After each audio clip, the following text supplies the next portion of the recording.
Bwana Yesu asifiwe sana. Naitwa Pastor Moyo. Nina swali. Imani yako ni ipi juu ya hichi kizazi? Ninachoamini mimi kuhusu hichi kizazi ni kizazi ambacho Mungu amekichagua kuwaleta watu wenye majibu ya maswali yaliyoshindikana kwa muda mrefu. Ni kizazi ambacho Mungu ameamua kukitumia kwa ajili ya kubadilisha familia zao. Ni kizazi ambacho Mungu ameamua kukitumia kwa ajili ya kubadilisha mazingira ya shule, vyuo na kwenye maofisi yao. Ni kizazi ambacho Mungu ameamua kukitumia kwa ajili ya taifa la Tanzania. Kabla sijafika huko, wewe na mimi ambaye tumechaguliwa kwa ajili ya kuwa majibu kwenye maeneo tofauti tofauti, tutafanyaje ili tuweze kumdhihirisha Yesu kwa maneno? Tufanye nini ili tuweze kumdhihirisha Yesu kwa matendo? Tunapaswa kumdhihirisha Yesu kwa maneno sawasawa na kitabu cha Petro wa kwanza sura ya 3 mstari wa 10. Andiko anasema mtu akitaka kuiona siku njema lazima auzuie ulimi wake usinene mabaya, auzuie ulimi wake usinene hila. Lakini pia Petro wa kwanza sura ya 2 kuanzia mstari wa 12, 13, 14 na kuendelea, anasema kwamba wayatazamapo matendo yenu wamtukuze Mungu hata kama watakuwa wamewasingizia. Kwa kuna uwezekano wa mimi na wewe kuishi na tukamdhihirisha Mungu mahali popote tulipo. Tunahitaji nini ili tuweze kumdhihirisha Mungu? Tunahitaji mambo makubwa matatu. Yako mengi, mimi sizungumzi kama katiba au sheria. Ni kile ambacho Mungu amenipa neema ya kujifunza ili niweze kushare na wewe. So unaweza kukuta mwingine na maarifa mengi, utapaswa kujifunza kwake pia ili uweze kupata uelewa mpana kuhusu namna ya kumwakilisha Mungu katika maneno na katika matendo. Jambo la kwanza la muhimu sana wakati tunaelewa kwamba sisi ni kizazi ambacho tunapaswa kumwakilisha Mungu, tunapaswa kuelewa jambo la kwanza la msingi ni kwamba tujitunze nafsi zetu. Kila mmoja kwa nafasi yake aitunze nafsi yake. Nini maana ya kuitunza nafsi? Yale mambo ambayo wewe kama mwanadamu ambayo una uwezo wa kuyaacha, ambayo una uwezo wa kuto kuyafanya, jitahidi usiyafanye. Kwa nini? Kwa sababu nafsi ni sehemu inayohusika na ufahamu. Ufahamu ni kipengele cha muhimu katika kufanya maamuzi. Kwa hiyo mtu anaposhindwa kuitunza nafsi yake, maana yake ameruhusu eneo la maamuzi kuvamiwa. Timotheo wa kwanza sura ya 5 mstari wa 6 anasema asiyezuia nafsi yake amekufa angali yuko hai. Nini maana yake? Maana yake ni kwamba kama hautajizuia nafsi yako na vitu vibaya, hautajizuia nafsi yako na mambo yasiyofaa, hautajizuia nafsi yako na maneno mabaya, utajikuta hata kufanya maamuzi unaathirika, huwezi kufanya maamuzi yaliyo sahihi. Kitabu kile cha Hosea, kama sijakosea, Hosea sura ya 4 mstari wa 11 anasema mambo matatu yanayoharibu ufahamu. Anasema uzinzi na divai mpya huharibu ufahamu wa mwanadamu. Ni wazi kuna vitu ambavyo mwanadamu kama hatajizuia vinaharibu uwezo wake wa kufanya maamuzi. Uwezo wake wa kufanya maamuzi. Uzinzi na divai. Uzinzi unajumlisha matendo yote yanayohusiana na mambo ya hisia. Mtu akiapa kipaumbele, maandiko yanasema yanaharibu ufahamu. So hivi vitu vikisha shambulia nafsi, mtu hawezi akampendeza Mungu kwa matendo. Manake nafsi yako inapaswa kuwa hai. Maandiko yanasema mtu asiyejizuia nafsi yake amekufa angali yuko hai. Lakini pia katika kitabu kile cha Mithali sura ya 6 mstari wa 32 maandiko yanasema azinie na mwanamke hana akili kabisa, anafanya jambo la kuiangamiza nafsi yake.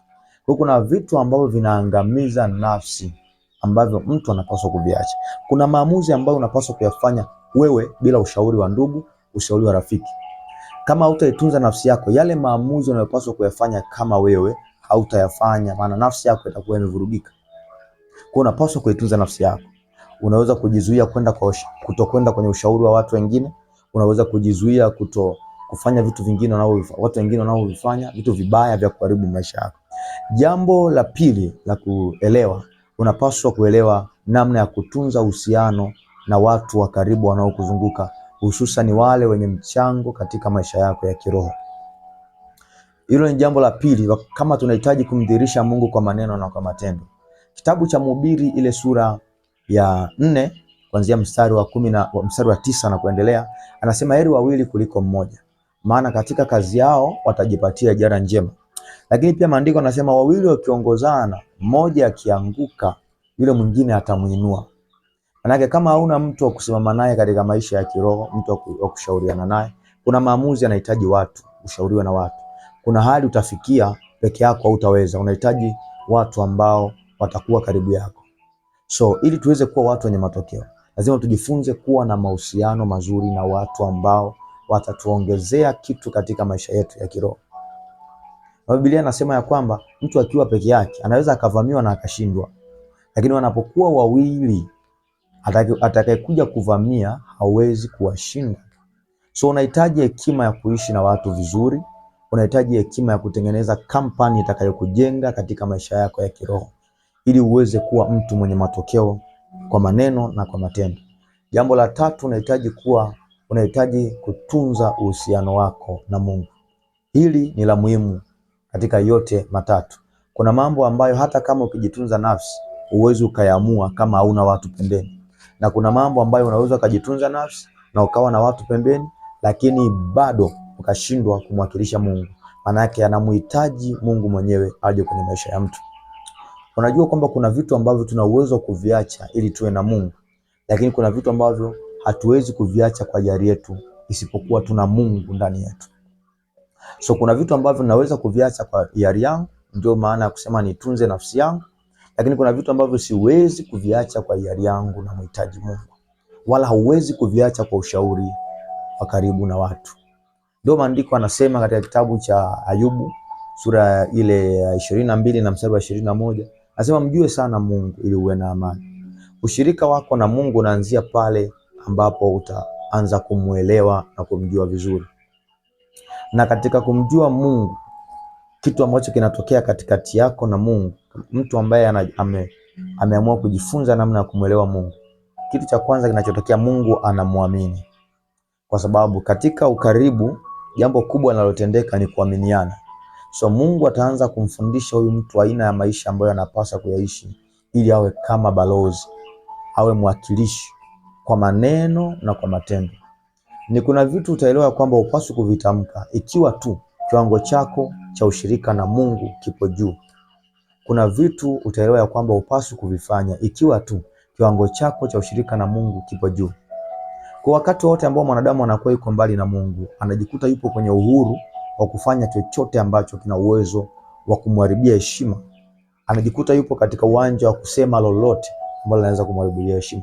So ili tuwe kizazi ambacho, ili kuishi unabii wa hichi kizazi, kwa sababu ndicho kizazi ambacho kimetabiriwa ya kwamba ni kizazi chenye majibu kwenye jamii, ni kizazi chenye majibu kwenye familia, ni kizazi chenye majibu kwenye taasisi, makampuni, mashule na vyuo. Ili tuwe watu wenye majibu na matokeo, lazima tujifunze hizo hekima tatu. Hekima ya kwanza, lazima ujifunze namna ya kuitunza nafsi yako. Hekima ya pili, lazima ujifunze namna ya kujenga uhusiano, kutunza na kujenga uhusiano mzuri na watu watakaoongeza asilimia fulani kwenye maisha yako ya kiroho. Jambo la tatu na ndio msingi ni kutunza uhusiano wako na Mungu. By any cost, by any means, make sure you secure your relationship with God. Ndio jambo la msingi. Tunza uhusiano wako na Mungu. Itakujenga na kukufanya kuwa mtu mwenye matokeo katika hichi kizazi. Shalom.